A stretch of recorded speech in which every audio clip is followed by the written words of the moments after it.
बिस्मिल्लाहिर्रहमानिर्रहीम। आपसे गुजारिश है कि इन वीडियोस को शेयर करें क्योंकि इल्म बांटने से इल्म बढ़ता है। अभी इलेक्ट्रॉनिक्स के मैं पास्ट पेपर्स के क्वेश्चंस करूंगा। ये पहला क्वेश्चन है, देखें, ये बेसिकली मेरा समर 2003 का है पेपर। समर 2003 का पेपर 4 है और इसका क्वेश्चन नंबर 8 है। ये कहता है state 3 characteristics of an ideal operational amplifier open amplifier. देखिए, इसके तो बेसिकली 5 तो मैं डिस्कस कर चुका हूँ, उसमें कोई भी 3 लिख दें। आप ये कह सकते हैं कि इनफाइनाइट बैंडविड्थ,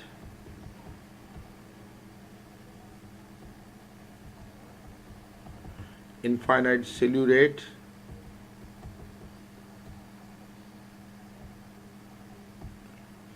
और infinite open loop gain, open loop voltage gain. आप एक और लिख सकते हैं कि इनफाइनाइट इनपुट इम्पीडेंस और जीरो आउटपुट इम्पीडेंस लिख सकते हैं। 2 और हैं, वो है इनफाइनाइट इनपुट इम्पीडेंस और दूसरा है कि जीरो आउटपुट इम्पीडेंस। ये भी चाहे तो लिख सकते हैं। अच्छा, उसके बाद देखिए, N amplifier circuit for microphone is shown in this one. Microphone के लिए एक एम्पलीफायर सर्किट है, ये माइक्रोफोन का सिंबल है।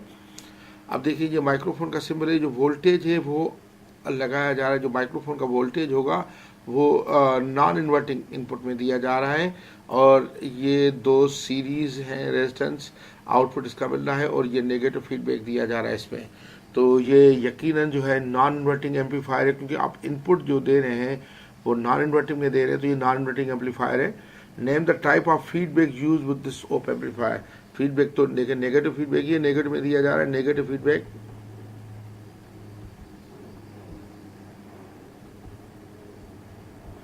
अच्छा, उसके बाद ये कह रहा है कि the output potential difference V out is 5.8 volt, output voltage 5.8 volt for a potential difference across the resistor R of 69 milli volt.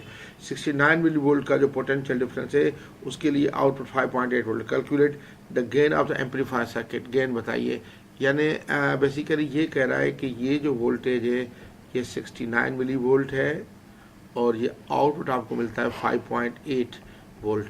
तो जो गेन होता है वो हमेशा आउटपुट अपॉन इनपुट होता है, तो गेन होता है वी आउट अपॉन वी इन।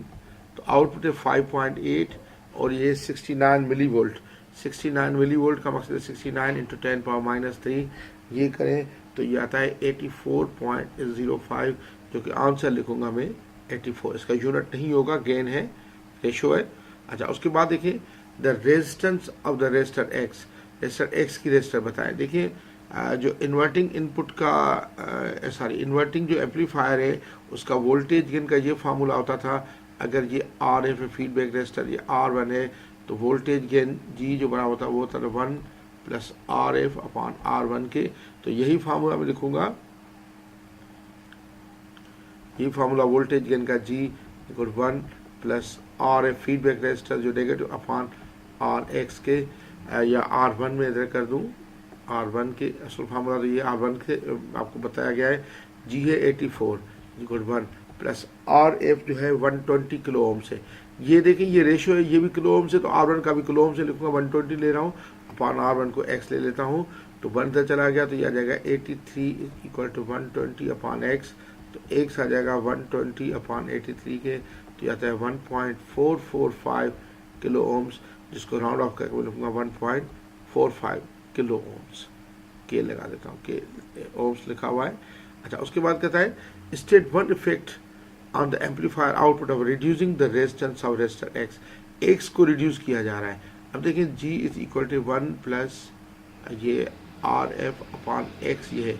इसको रिड्यूस करने से ये वैल्यू बढ़ जाएगी तो गेन बढ़ जाएगा। तो मैं कहूँगा यानी voltage gain increases, voltage gain increases, voltage gain increase होता है। या आप ये भी कहते हैं और आउटपुट वोल्टेज इंक्रीजेस, ये भी कहते हैं आउटपुट वोल्टेज इंक्रीजेस, ये आप कह सकते हैं। तो ये देखिए, समर 2003 के पेपर 4 का क्वेश्चन नंबर 8 था।